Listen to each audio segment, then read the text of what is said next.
When asked, "What must we do to be doing the work of God?" he answered, "Believe in him whom he has sent." That's all you have to do. Salvation is yours when you believe in him. There is no aristocracy of privilege, and to believe that Jesus exists means nothing. The question is, can you believe in his story? He tells us he was sent, and everyone who is sent is Jesus, the sender. Those who are called from the world of death do not volunteer or choose the task. They are selected, called, incorporated into the body of the risen Lord, and sent as the sender, and can say, "He who sees me sees him who sent me." After incorporation into his being, the individual is sent, not to tell that he has a large family, a lovely home, or lots of money, but that he has fulfilled Scripture. When Jesus entered the synagogue, he began to teach, and those who heard him wondered how he had such learning, since they knew he was only the carpenter's son. They knew his mother's name was Mary, his brothers James, Jose, Simon, and Judas, as well as his sisters. Here we see a large family, and a man with little or no learning teaching the scholars of the day. He tells them that he was sent, not to build a house or to tell others how to do it, but to fulfill Scripture. Then, beginning with Moses and the law and all the prophets and the Psalms, he interpreted to them in all the Scriptures the things concerning himself. Not realizing that Scripture was all about him, a normal man from a large family whose trade was that of a carpenter was called, incorporated into the risen man, and sent, knowing he was one with the one who sent him. I can't divorce myself from the being that incorporated me into his body. He sent me to tell you that if you believe my experiences, you will also do the works that I do. If not, you will not do them, for there is no other way to salvation.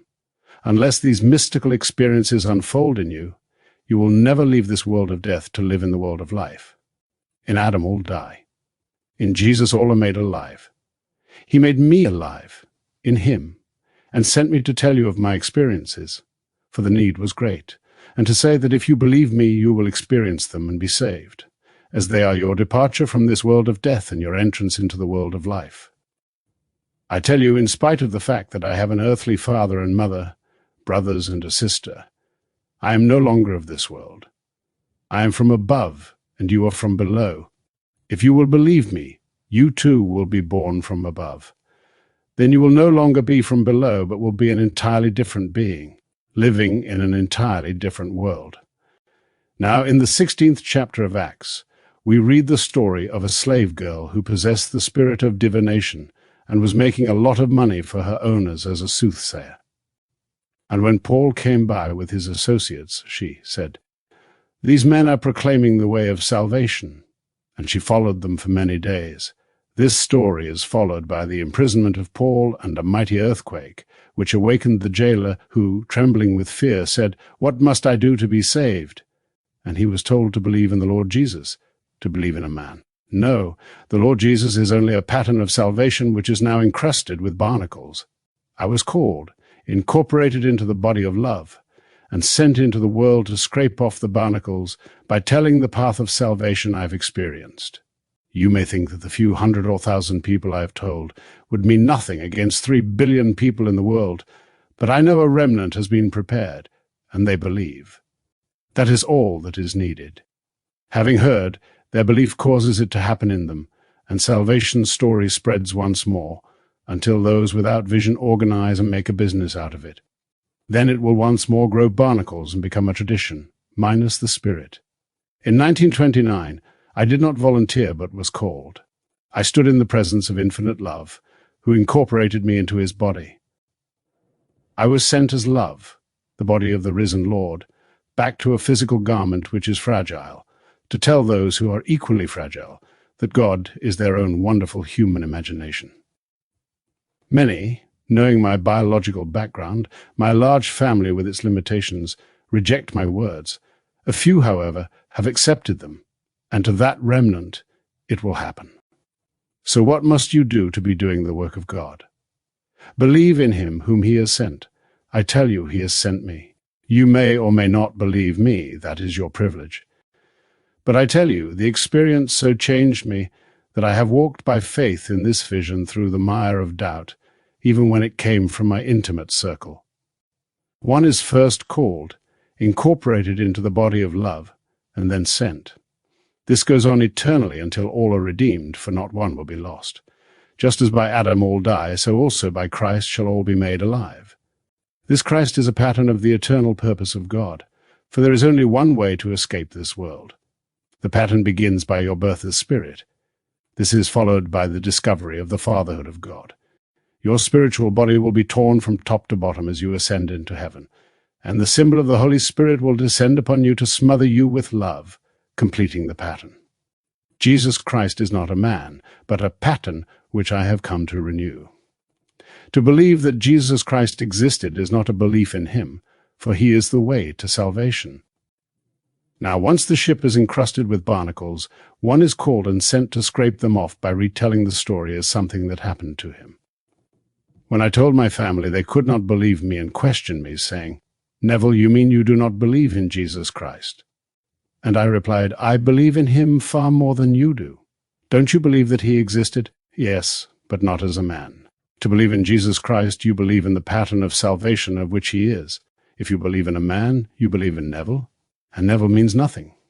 If Neville was called and incorporated into the spiritual pattern of salvation, he is sent bearing the pattern which erupts within him. This pattern has erupted in me, and I have told my story as I was sent to do. It is said that Jesus began his ministry when he was about 30 years of age. That doesn't mean 30 physical years, for he was not speaking as a biological man. 30 years after he was incorporated into the body of love, he was qualified by the eruption to tell what had happened to him. He told his visions and pointed out their fulfillment of Scripture, and some believed while others, so conditioned to believe in a physical Christ, could not understand. The splitting of God's temple is told in its symbolic manner in the 14th chapter of Zechariah as, "The Mount of Olives shall be split in two from east to west, as one half moves north, and the other half moves south, leaving a very wide valley." It is told as a metaphor, but you are its reality. Scripture is all about you, and that splitting is yourself. Taken in a secular manner, David lived unnumbered years ago, but in the spirit he will call you Father.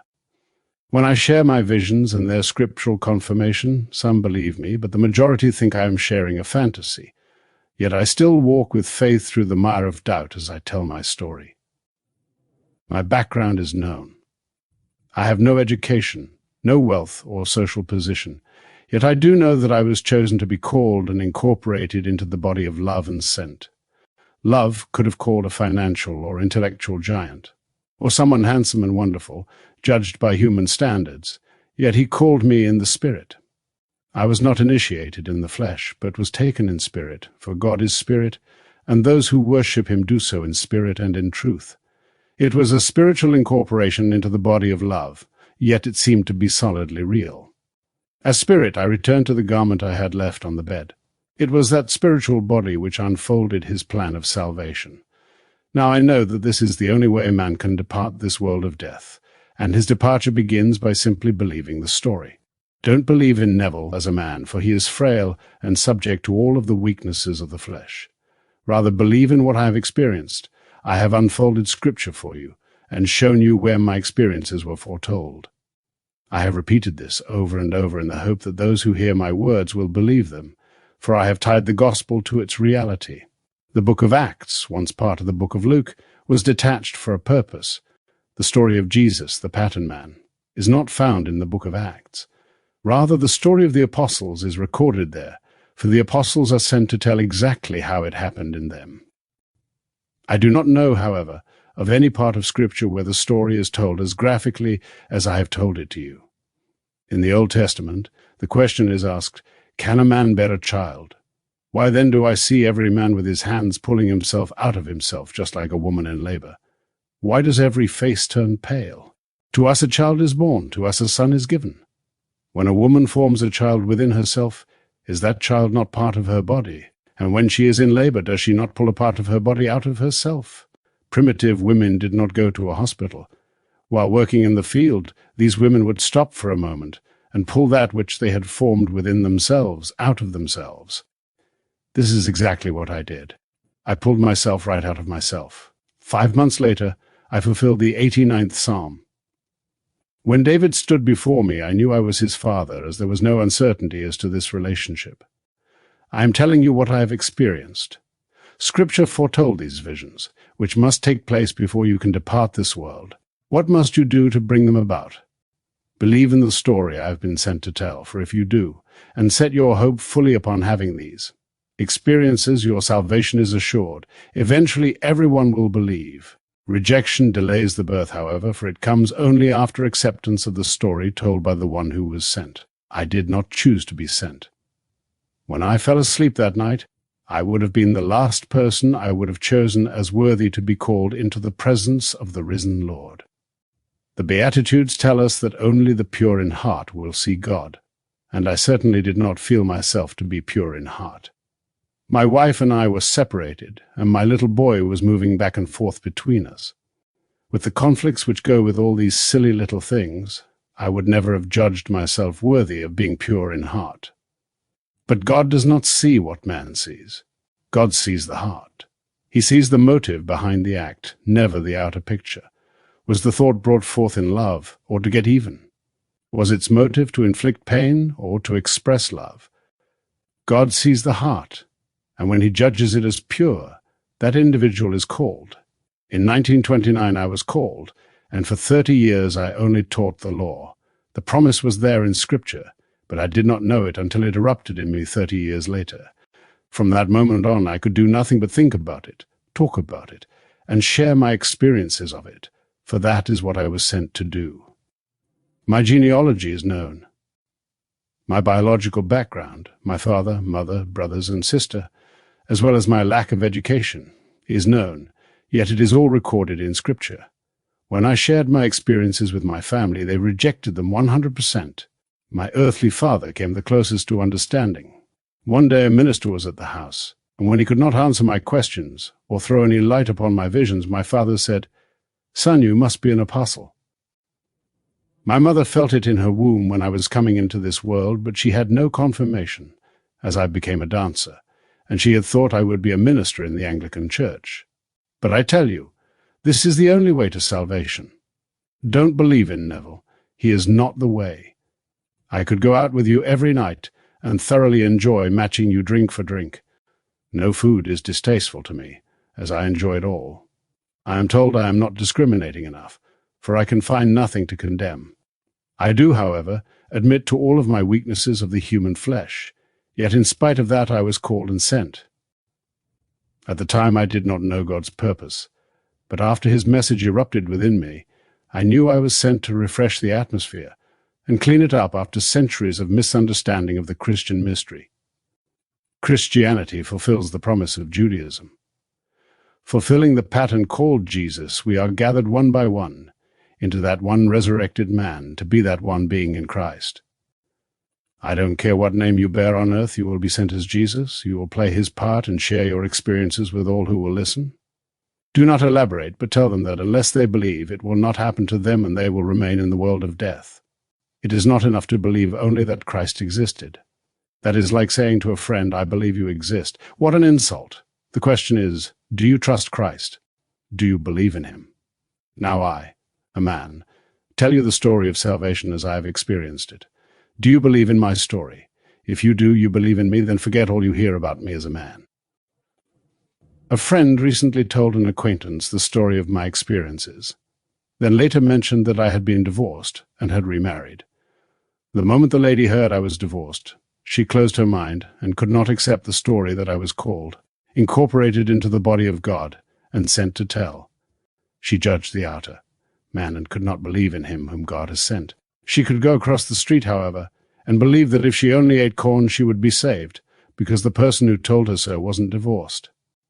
I tell you, you can eat corn from now on, but you will still remain in this world of death until you believe salvation's story as I have experienced it. I don't care what you have done or are doing.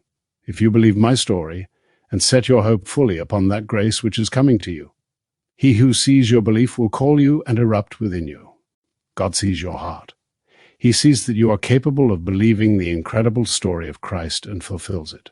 Ask the doctor who brought you out of your mother's womb to explain how the bones grew there, or how they were covered with flesh, and although he can give you reasons why they appeared, he cannot tell you how it is done, as we are told in the books of Ecclesiastes and Proverbs. Who knows how the bones grow in the womb of woman? Now I tell you of another birth, which is greater than that which comes out of woman. No one sees this birth, yet it is real, for it is the birth of God. He is born out of this body of death, and takes you with him into the body of life. It is not necessary to understand this birth, only to believe in it. So, what must you do to be doing the work of God? Believe in him whom he has sent. And what must you do to be saved? Believe in the Lord Jesus, who is the pattern you have heard about from me.